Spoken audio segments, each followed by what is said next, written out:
അങ്ങനെ രാവിലെ പുത്രന്മാരെ എല്ലാം യാത്ര അയച്ചതിനു ശേഷം നോം പാചകശാലയിലേക്ക് വീണ്ടും കയറി. മാസങ്ങൾക്ക് ശേഷം അങ്ങനെ ഒരു പൊളപ്പൻ ചൂരയെ കിട്ടി. കൂട്ടത്തിൽ സന്തത സഹചാരി എന്നോണം കുറച്ച് ചാളയും. ചൂര കിട്ടിയാൽ പിന്നെ ചാള വേണ്ട, അങ്ങനെയാണ് എൻ്റെ ഒരു ഇത്. ഏത് അങ്ങനെ ചാളയെ നമ്മുടെ ഫ്രിഡ്ജിന്റെ മരവിക്കുന്ന ഉള്ളറകളിലേക്ക് മാറ്റി. ഇതൊക്കെ കാണുമ്പോൾ വളരെ സിമ്പിളായിട്ട് തോന്നുമെങ്കിലും സത്യം പറയാലോ ഇതുപോലൊരു മെനക്കെട്ട പണി.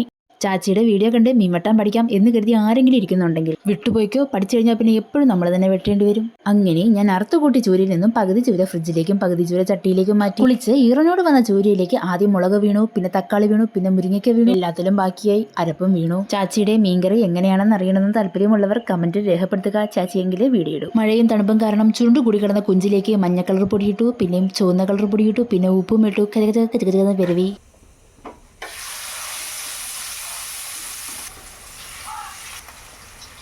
ശബ്ദം ശരിക്കും കേട്ടല്ലോ അല്ലേ? ഞാനും മീനും തമ്മിൽ ഒരു ചട്ടിങ്കലം ബന്ധമാണ്. ഇങ്ങനെ പൊട്ടിത്തെറിച്ച് എൻ്റെ കയ്യിലിനി ഒരു ഭാഗം ബാക്കിയില്ല. അല്ല ഇതിപ്പോ എന്താ ഇങ്ങനെ? അതായത് മല്ലയ്യ, ഇത് ഓൾറെഡി ചുരുണ്ടല്ലേ ഇരുന്നത്, പിന്നെ എന്തിനാ ഇത് വീണ്ടും ചുരുണ്ടത്? ഇനിയാണ് ടെസ്റ്റിംഗ് സമയം. 1 2 3 4 5 നിർത്തി. കൊഞ്ചിന്റെ ടെസ്റ്റിംഗ് കഴിഞ്ഞ സ്ഥിതിക്ക് ഇനി നമുക്ക് മീൻകറി ടേസ്റ്റ് ചെയ്യാം. ഹായ്, നല്ല ബോംബ്ലാസ്റ്റിക് മീൻകറിയും ആയ സ്ഥിതിക്ക് ഇനി നമുക്ക് കുഴച്ച് മുണങ്ങാം. അങ്ങനെ തട്ടത്തിലേക്ക് ചോറിട്ടു, കൊഞ്ചിട്ടു, പിന്നെ തോരനിട്ടു, കൂട്ടത്തിൽ നമ്മുടെ മീൻകറിയും ഇട്ടു. ഇവിടുത്തെ പണികൾ കഴിഞ്ഞപ്പോൾ ദേ വരുന്നു 2 പണികൾ. ഇതിലൂടെ നിങ്ങൾക്ക് എന്ത് മനസ്സിലായി?